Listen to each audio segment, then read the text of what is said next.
collective meetups. I think that's worth a round of applause. 5 years. I haven't been here that long, but I just look at all your smiling faces and regret every moment I've been here. No, I love you. I love you.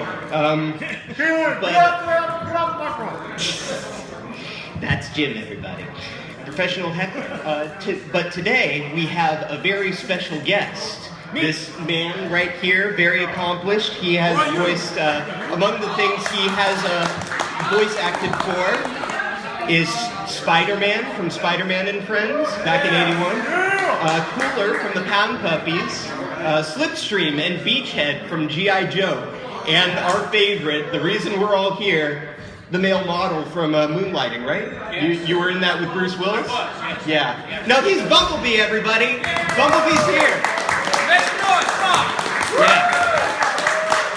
All right, so is there anything you want to say to the audience before? This is Dan Gilvezan, by the way. Anything you want to say to the audience before we start, Dan? Yeah, I do. Spider-Man! For my first number, I'd like to... I'm not going to sing.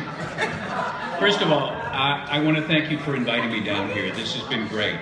And I've said this before.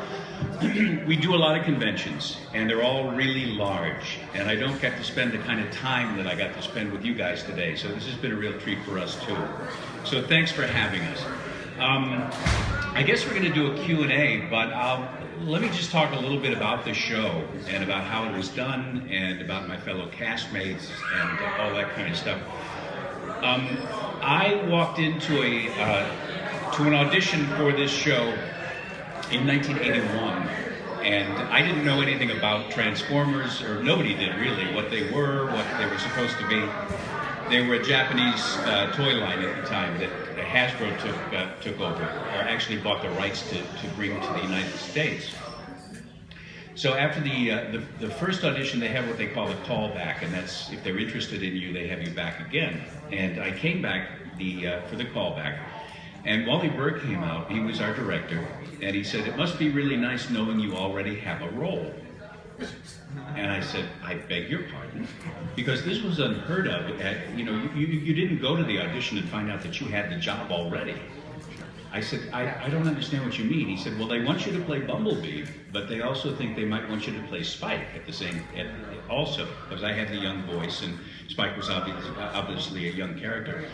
So that's what the callback was about, to see if I could do Spike as well. So I did the audition, and they ultimately decided, of course, as you know, that Bumblebee and Spike had so much to do together, it would be really crazy for me to be talking to myself the whole time. So the great Corey Burton was hired as Spike, and did a bang-up job. So that's the way show business works. It's kind of weird. You never really know what's going to happen. You never know what's around the corner. It might be a pile of gold. It might be an anvil on the top of your head. So, and I've talked to some of you who want to be in the voiceover business, and I encourage you to try. I mean, it's a great way to make a living if you can. You know, if you make it into the ranks of the working actor, and it's a great deal of fun, and it's it's a challenging thing, and it's a great career, but it's really tough to get into. You just have to know that going in, but you really have to really want to do it from the to the bottom of your heart. You need to be committed to doing it, and it can work. It's worked for quite a few of us. Anyway, I'm glad to be here. We're going to do a Q&A, I guess, so if anybody wants to ask a question, how are we doing this? Go ahead, Ben. If you have any questions for Dan, we'd like you to line up right out here along this main line, so if you guys are there, move out of the way. And now, come on, guys, this is one of those unique opportunities we have. This is Comic-Con, about 4 of you didn't get a chance to ask a question. So, who's going to ask our first question? Don't be shy. I know a lot of us are introverts. Come on, Scott. It's cute. Scotty! Just step up to the bench. So here's a good question. Okay. Does anybody who's seen the 1986 Transformers movie knows there's a very infamous scene with you and Corey Burton, Bumblebee and Spike, in the shuttle, where for a PG movie, for a kids movie, there's the expletive that is uttered, and everybody knows what I'm talking about. There are kids here, we don't need to say it. Was that something that was scripted? Was it something that happened afterwards in editing? Did that happen during the voiceover session? How did that come about, and how did that make you feel as being part of this franchise from the beginning? No pressure. May I have my next question, please? The story I got from Wally, as a matter of fact, was it was a joke that they were recording Corey's lines, and he threw that in just for fun. It went back to New York where the thing was put together, and they went, you know, this is a PG film, you know, and we want the older viewers. If it's a G film, a lot of older kids wouldn't have gone. Even though they were fans, they wouldn't have gone. So if we throw in this one word, it'll make it PG, and we'll probably get a bigger audience. So apparently it was just something that Corey did off the cuff that they decided would work in the film. I think it was just so gratuitous and unnecessary that it never made any sense to me.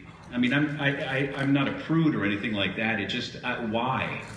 Another question, another thing I have to see about that movie is they killed all these characters. And that bothered me a lot, because these were characters that you guys had grown up with. They would come to love and know. And here they were being decimated right and left. Why? Because a new toy line was coming out.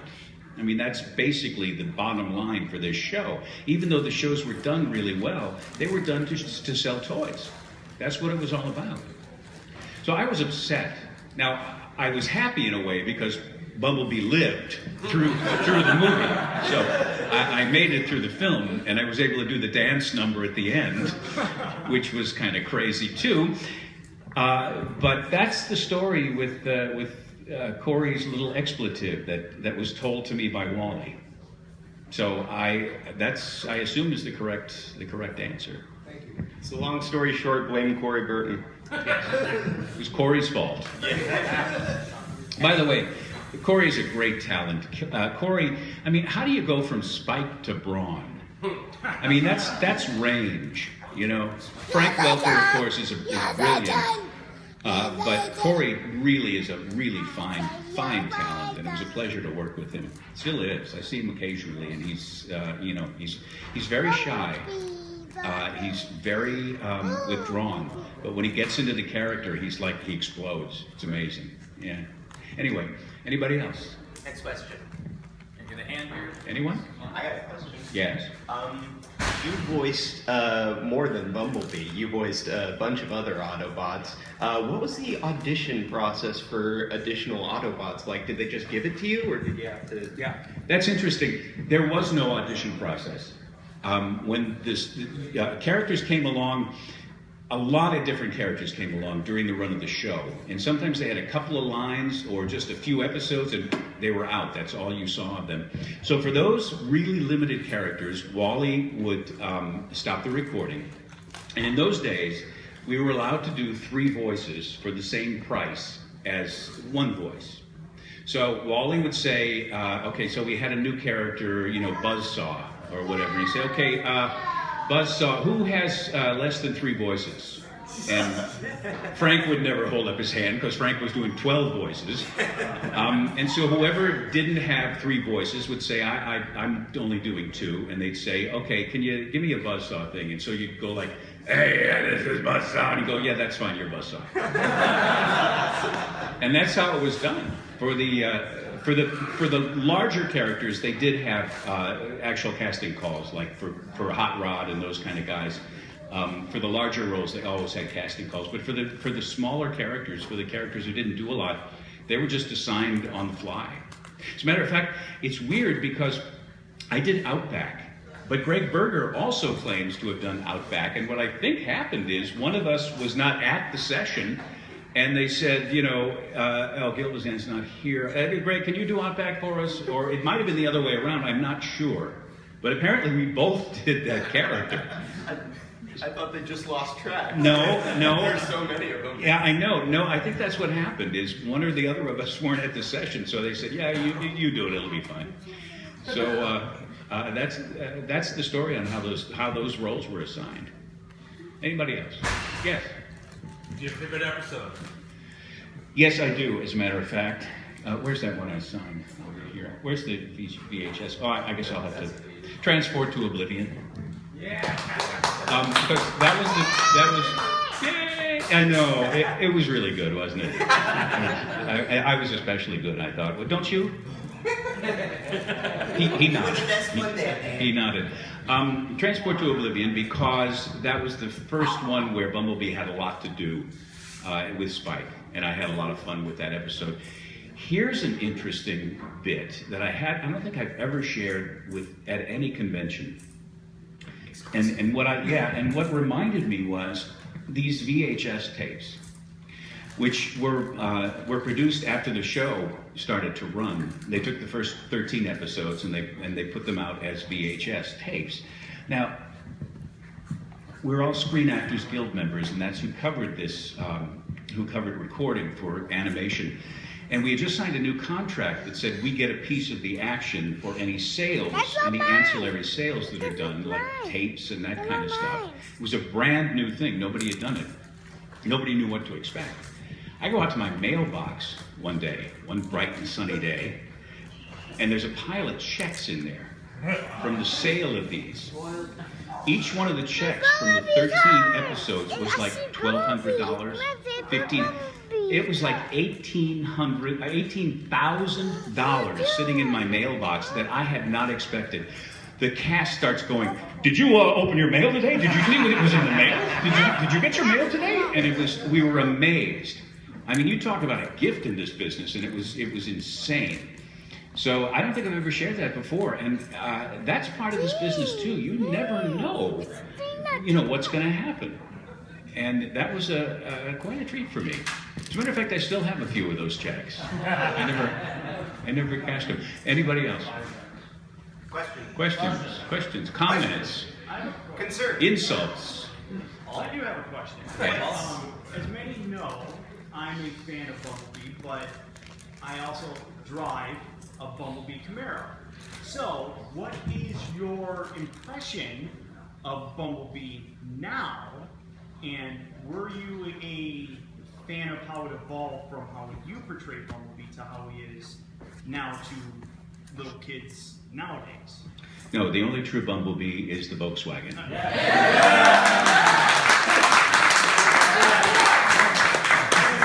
I knew I could get away with that in this room. And this is probably the only place I could get away with it. Well, as many of you know, what happened was Volkswagen refused to lend the rights to them after the series was over, because they realized they didn't want to be involved in a, quote, war series, and which was odd because we did 95 episodes as the Volkswagen to begin with, so apparently they got their moral sense kicked in after that. So they couldn't get the rights, so they had to, in the animated series, they had to kind of genericize the car, and of course it became the Camaro. I think it's great. I saw the first movie and I thought the CGI was amazing. I thought it was incredible to see that those robots in quote unquote real life. I went to Universal Studios. I don't know how many of you went on the ride. The ride, I walked out of there like my eyeballs were crossed. It was like getting slammed in the face with an iron for 5 minutes. I mean, those things were in your face. I was like, wow, that's intense. So I thought the movies were terrific. I mean, I started to watch the second one and I thought, this sucks. So I didn't make it.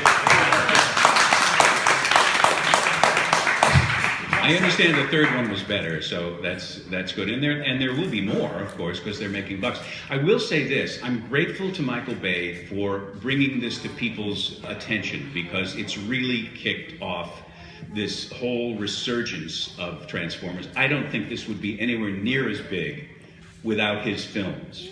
So we owe him that, at least. And I know most of the fans, are very disparaging of the films. They don't like them. They're G1 fans, or they're Beast War fans, or whatever. But without those films, I don't think half of us would be in this room. I really don't. Or there probably wouldn't be an event in this room. So we do have to thank him for that. Were you ever approached by Michael Bay? I was. I wasn't approached by Michael Bay, but they did have us audition, and I did read for Bumblebee. Ultimately was not chosen, of course. He has one line in the first movie, which is done, I forget who did it, and it was a much deeper voice. Okay, and he sucked. And no, that's a joke. I auditioned as the regular Bumblebee voice, and I think it worked in the animated series, but I think to hear that high-pitched sort of voice come out of that giant hunk of metal, might have just not been right. Also, producers like to put their own stamp on things. They don't want to feel like they've got somebody's sloppy seconds. They want to do their version. So I think part of it was that he wanted to get away from the animated version. Of course, they kept Peter, which was a brilliant thing. And Peter is Optimus. I mean, I can't, So I can't imagine anyone else doing that role. And by the way, Peter's one of the nicest guys you'll ever meet. I don't know how many of you have met him at conventions. A few of you. He was great to work with. I just saw him not too long ago. We had a nice chat about the show, and he's just one of the sweetest people that I've ever worked with. So God bless him, and I'm sure he'll keep doing Optimus for as long as as long as they need him, or as long as Optimus is around. Anybody else? Yes. Yeah, another question. Okay. So after the Generation 1 series ended, as a character, Bumblebee was absent for most of the series that followed it up until the 2007 movie, and he was so immensely popular that all versions of him came back, in the video games, mostly based on the Generation 1, and now you're doing the voice for Devastation. So for a lot of these cartoon series from the 80s that were supposed to be 13 episodes and done, probably wouldn't get picked up again, can you talk about what it's like to have been not only a part of something that was huge back then, but has lasted for 30 years, is now part of a new generation, and you're still sort of a focal key part of that? Well, we were the beginning. I mean, we were the very beginning. We were like Henry Ford in the car. We were there at the very start of this thing. And as I said, with the Michael Bay movies, it's kept it going on. This thing is now, it has become part of our culture. I mean, it's Mickey Mouse. I mean, I don't mean it's Mickey Mouse. I mean, there's a Transformer that Mickey Mouse is the robot mode. Yeah, don't interrupt me again.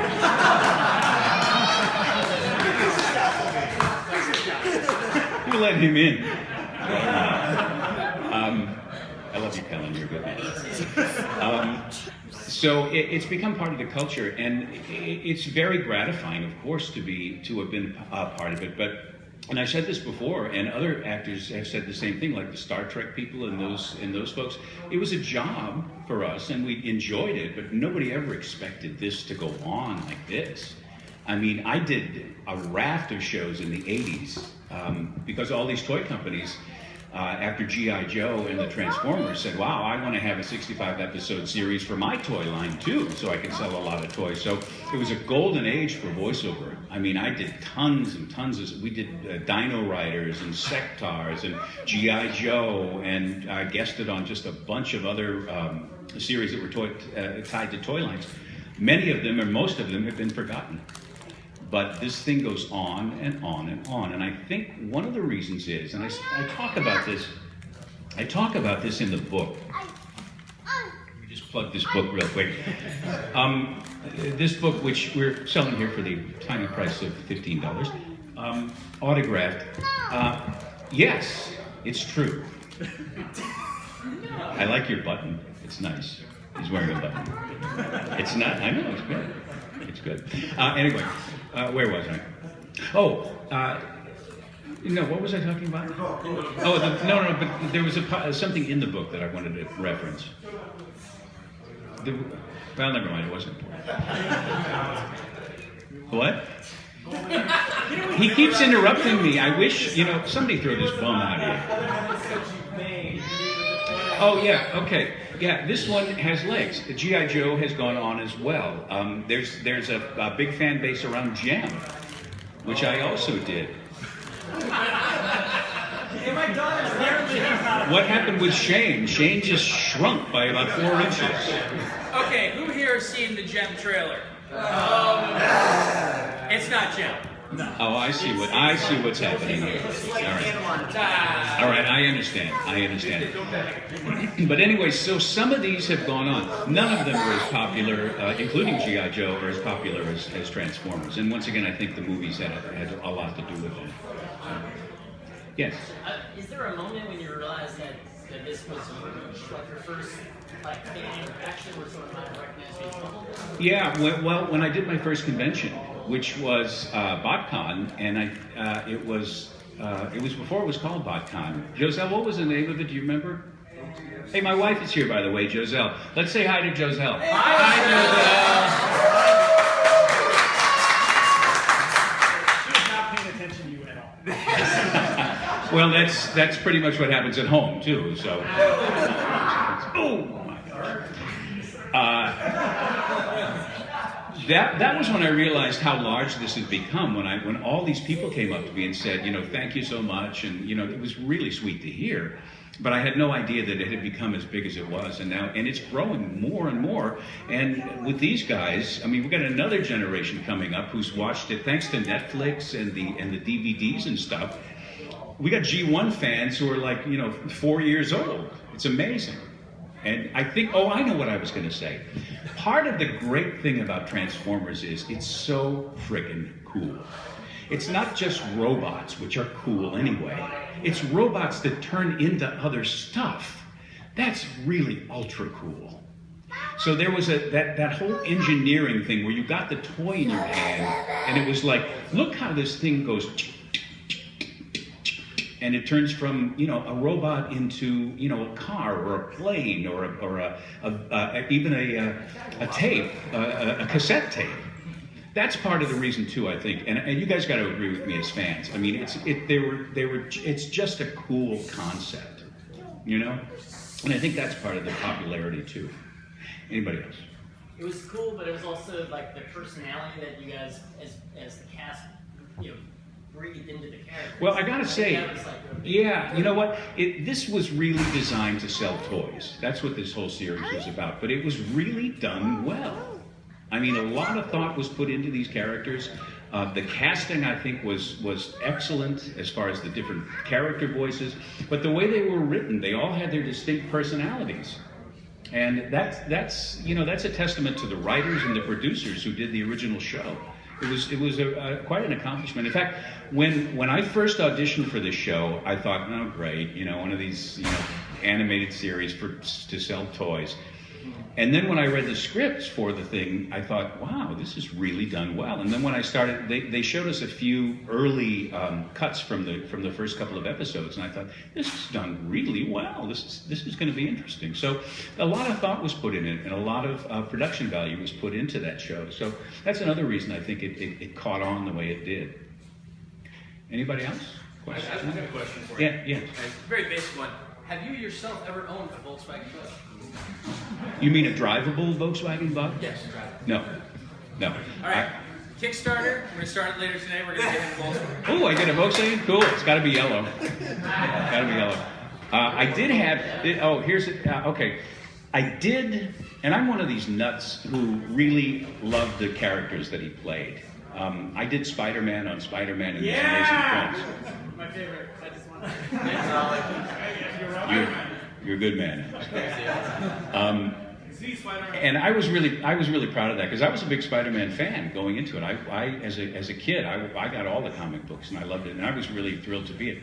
So when I got Bumblebee, I went to Toys R Us and I bought a whole bunch of Bumblebee, what do you call it, mint on card. Yeah, mint on. Mint on card. Yeah, mint on card. And over the years, I gave them away to people. And I really would like to have them back. Because they're worth a whole bunch of money. What are Mint on Card's original G1 Bumblebees going for? Somebody knows here. 600 and 700 bucks. Yeah, I had like a dozen of them. And over the years, I gave them to my nephews and stuff like that, so I had none left. But I did have some in my hot little hands. Good Lord. That's unbelievable. And it'll only go up from there, you know that. You know, the people who played with those toys were just foolish. I don't understand what those kids were thinking. What were you thinking, guys? It's so fun. Yeah, we're thinking we're trying to have fun, and this is a toy, and that's what it's made for. Did I see a hand? Well, I was just thinking I played with. Oh, okay. All right. Yeah, there's one right there. Next question? Anybody? Yeah. Yeah, go ahead. Can you speak on your work about Transformers Devastation? Please. Yeah, Transformers Devastation is going to be freaking awesome, you guys. I don't know. Yeah. I don't know how many of you have gone on YouTube to see the trailers, but it's pretty impressive. They've really caught the flavor of the G1 series. It's not flat animation, of course, because it's, you know, it needs to be more 3D, but the characters look just awesome. They got Michael Bell, Frank Welker, Peter, of course, and Greg Berger and myself to reprise our roles. You're going to love this game. You're going to love this game. Just the lines that I recorded as Bumblebee are so cool, and so much of the character they left in there. He's got these asides where he says, you know, he says like, he'll say something like, "Take that!" Oh, that was a good one. You know, they've really kept the characters alive that way. So you're going to love this game. It's going to be really great. And I had such a ball performing that character again. I mean, it was amazing to go back to it after, what, 35 years? Something like that. So as a follow-up, you're saying that these game developers are honoring the spirit of the original. Absolutely. They have done a remarkable job building this game. Not only that, it's a lot of fun to play. I mean, it looks, I mean, you can go instantaneously almost from a robot to a car and, you know, pound your enemy as a robot and then pound him as a car in the next several seconds. So it's going to be a really good game. I'm looking forward to playing it myself. Yes. What did you think after the 1986 movie when they made you change roles from Bumblebee to Goldbug? Hated it. You know what? This has been asked before. I didn't like it one little bit. I thought, why are you doing this? And the answer was, we are going to sell more toys. You know, we're going to keep the mold, but we're going to cast it in a gold. I thought it was unnecessary. It didn't really change the character. You know, I didn't change the voice. Well, yeah, it kept me alive, and that's true. But as I said, I made it through the film without dying, so I was happy about that. But it just seemed unnecessary to me. And of course, in the G1 game, in Transformers Devastation, he's back to the yellow Volkswagen, which is what he should be, I think. You know, that's just my opinion, of course. Yes. Did you have something? Oh, okay. Yes. Can you do the voice of G1 Bumblebee? Can I do the voice of G1 Bumblebee? You bet I can. Yeah. No, I got out of that studio and I was talking like this for the rest of the day. I love that little guy. I mean, he's so plucky. He's got such a great attitude, such great energy, and it was such a great deal of fun to come back to that character. I've had 2 sessions where we did the lines. I don't know if you know, in video games you're all done separately, so it's not like the old days when we were all together, which was a whole other thing. It's, you know, that was a whole other kettle of fish. That was a lot of fun with everybody in the recording. So we do it all separately, but just to go through those lines and just to keep in that character was such fun. And I guarantee you guys, this game is going to blow you away. It's awesome. Anybody else? No? The one who's not supposed to talk. All right, Kellen, I'll allow it for the moment. No, I'm not supposed to talk, according to Paul Reinhardt. Now swearing excluded. What was your favorite, it could be a funny anecdote or something, but what was your favorite moment in the studio? Like something that you remember to this day? For those of you who purchased the book, there's a bunch of that stuff in there, anecdotes about the show, and we had a wild time. It was pretty crazy in there because there were so many of us in the recording booth at the same time, and everybody's a performer and everybody's geared up to do the show. So there were lines flying like crazy. One of my favorite things was Frank Welker used to do this to the engineer, and it was lots of fun. Oh my God. Frank, as you know, is probably the most talented voiceover actor working today. He's the Mel Blanc of today. This guy can do anything. He does monsters, he does dragons, he does dogs, he does cats, he does a cricket that'll have you looking in the corner of the room for it. I mean, it's so real. He can do the effect of a mic cutting out. So, other words, he's doing it much better than I can do. And he also does feedback. So in the middle of recording, he would start this feedback, and the engineer starts going, shit, something's feeding back. He's looking all over his panel, he's playing with the buttons, and Frank is in the booth, and you know, like a ventriloquist who doesn't look like he's going, like he's looking for it too. Everybody's cracking up. The engineer comes in, starts looking at his plugs. Are these in right? What's wrong? And finally, of course, he finds out that Frank's been pranking him the entire time, and was incredibly pissed off. But you know, that's the kind of stuff that went on in those recording sets. You got Michael Bell. Michael Bell is one of the God, what a wise ass he is.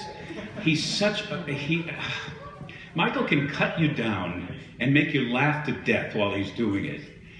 He's got an incredible wit. So he and Frank were always doing stuff back and forth. And Peter was like, Peter's got this laugh. He goes, so he'd be constantly, Frank would be saying something, Peter would say something, and you'd hear Peter in the middle.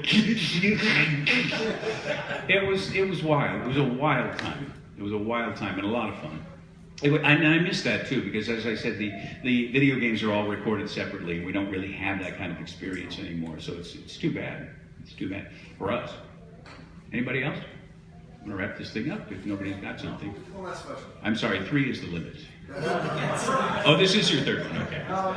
So in addition to your prolific voice acting credits, you've also done a lot of live action TV episodes, movies and whatnot. How do you compare the two, doing voice acting? Like, what's different about voice acting versus live acting, and how do you approach both? And do you have a preference for one over the other? Well, yeah, there's a big difference between the two. Obviously, you don't have the physical aspect to use during voiceovers. So it depends on the project, actually. Some of them are more, you'll notice this too, some of them are more cartoony, some of them are more real. So you have to adjust your vocal performance for however the director wants you to do it.